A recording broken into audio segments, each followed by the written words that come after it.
Hey, Sal.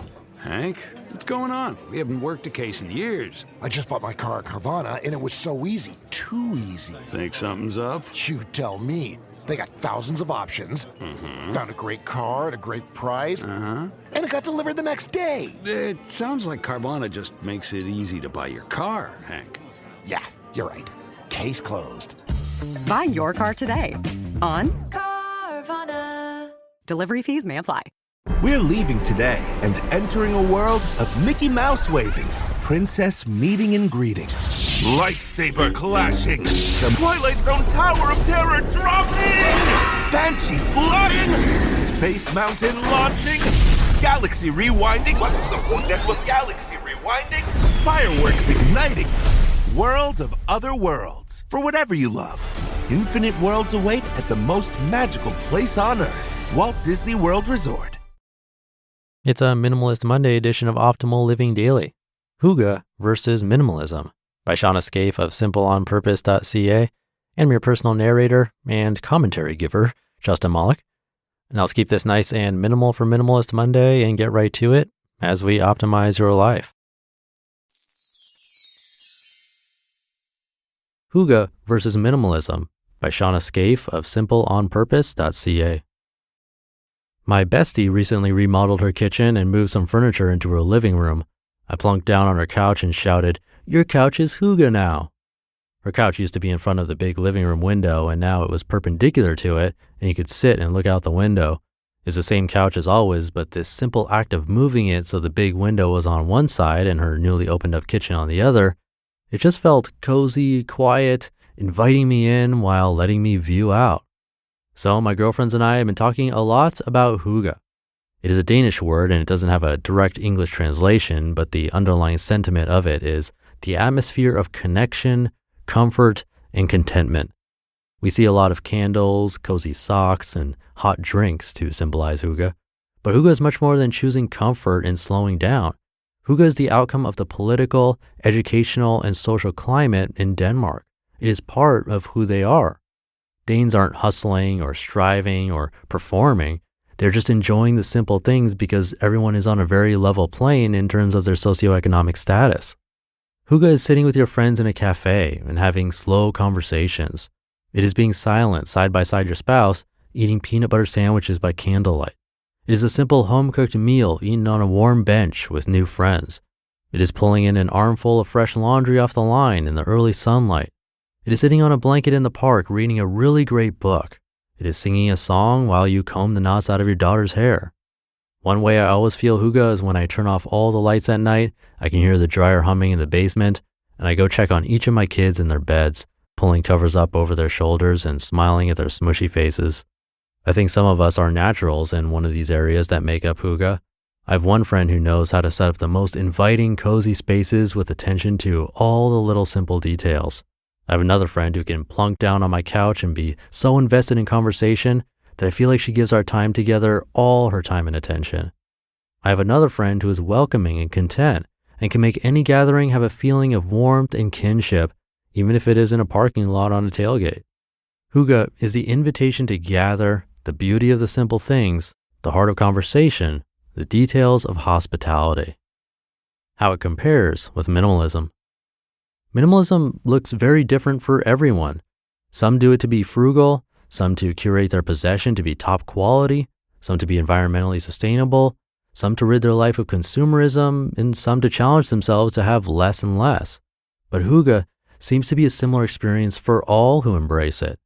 Where Hygge and minimalism cross paths most often is when they focus more on the heart of living rather than the hustle of living. Owning less. In both minimalism and Hygge, possessions are kept because they are valued, they tell a story, they are useful or beautiful. With Hygge though, the emphasis is more on keeping things that are meaningful while creating a hospitable and welcoming environment. This might look a lot different from minimalism, which focuses on items that are kept because they are of use or beautiful. Minimalism encourages having less, specifically less of the stuff we don't need. The minimalist might not keep the shelves of books if they can go to the library for books. The minimalist might not keep the mementos from vacations if they turn them into a photo book. With Hygge, there's a reverence for mementos and items that bring to mind wonderful memories and nostalgia. All in all, there's less room for frivolity and minimalism, but Hygge has a core of the simple frivolousness. Making a home. Minimalism and Hygge have an emphasis on using your space for living rather than storage of your stuff. Spaces are kept clear for activities. Chairs are there for plunking into with a book. Tables are cleared off for gatherings. We see minimalism started by taking control of how we manage possessions in our home. Of course, minimalism carries over into how we live our life, but Hygge is more focused on viewing home as a state of mind. With Hygge, home can be found or made in the woods, in a workplace, or in a backyard. Doing less. In minimalism, there's an emphasis on doing less of the stuff that you don't love or doesn't serve a purpose in your life. As a minimalist sorts through what is important in their home, they sort through what is important in how they spend their time. In reading about Denmark, it seems there is less of a hustle culture in the workplace. There's less drive to increase your income or become a #lady boss. Working overtime through lunch breaks, side hustles, etc. isn't a way of life in Denmark in the way we see in North America. There might be a lean towards productivity in minimalism and spending our time productively. In Hygge, there's more of a lean to presence and letting your life slow down. Hygge has a priority to set time aside for simply being with one another in a relaxed setting. Buying less. Both Hygge and minimalism resist excessive consumption. There's a practical stance on using what you need. Both minimalism and Hygge have a respect for things that are well made and practical. The difference I see here is that Hygge is a culture that isn't interested in luxury, where minimalism might allow more space for buying luxury, though not every minimalist takes this approach with their possessions. Being less. In reading about Hygge, this is what struck me the most. Because of the educational, political, and socioeconomic culture in Denmark, there is this sense of identity, a peace with oneself, that seems to be nurtured from childhood. I don't think minimalism touches on the art of gathering or conversation, at least not to the degree that Hygge does. When the Danes gather, there is a harmony, a belonging, a trust, an ease. There's no competition, no need to show one another up, nobody needing to control the conversation or exemplify their status. There is a respect for individuality, giving full attention to one another, and allowing everyone mutual place in the conversation, regardless of age. This reflects their values of lightheartedness, equality, and authenticity. It's not just about socks and candles.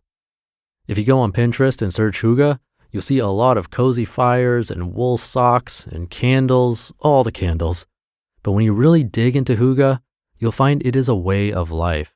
I read the book of Hygge by Louisa Thompson Britz, and it was such a beautiful explanation of living out Hygge that it has me plotting a trip to Denmark for the whole family one day. One of my favorite quotes on Hygge is from the book of Hygge by Louisa Thompson Britz. The pleasure is found in living Hygge, not curating it, in the experience of the journey, not owning the map. You just listened to the post titled Hygge versus Minimalism by Shawna Scafe of simpleonpurpose.ca, and I'll be right back with my commentary. If you're serious about optimizing your life, you need to understand what's happening inside your body. That's where Superpower comes in.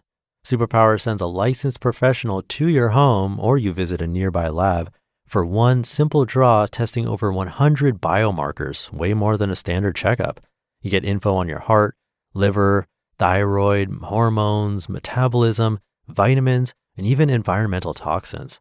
What I love is that with Superpower, you get an actionable plan with supplement suggestions, nutritional guidance, and lifestyle adjustments. You'll discover your true biological age and track progress over your lifetime.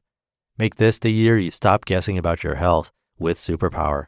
Not only did Superpower reduce their price to just $199, but for a limited time, our listeners get an additional $20 off with code OLD. Head to superpower.com and use code OLD at checkout for $20 off your membership. After you sign up, they'll ask how you heard about them, so make sure to mention this podcast to support the show. At Sierra, discover top workout gear at incredible prices, which might lead to another discovery. Your headphones haven't been connected this whole time. Awkward. Discover top brands at unexpectedly low prices. Sierra, let's get moving. Thank you to Shawna. Hygge had its moment quite a while ago, but it's still relevant. It does overlap with minimalism in a lot of ways. And I think it's really just about being present with everything and everyone. But the quote at the end, to me, is key. It's not about curation. It's easy to think we need to buy our way into feeling a certain way. Like candles will give us that feeling we quote unquote need, but it's really about being present. After all, if you're like me, your favorite memories probably aren't the gifts you received, but those inexpensive moments, likely with other people. But whatever form of minimalism you like, maybe today we can look at that small moment of presence. It could be that slow cup of coffee, a conversation without distractions, or just a quiet moment with ourselves even. And with that, wishing you a great start to your week, a nice and present one. Thank you for being here and listening every day. That's how I'm able to keep going. It's by you continuing to listen. So thank you again, and I'll see you tomorrow, where your optimal life awaits.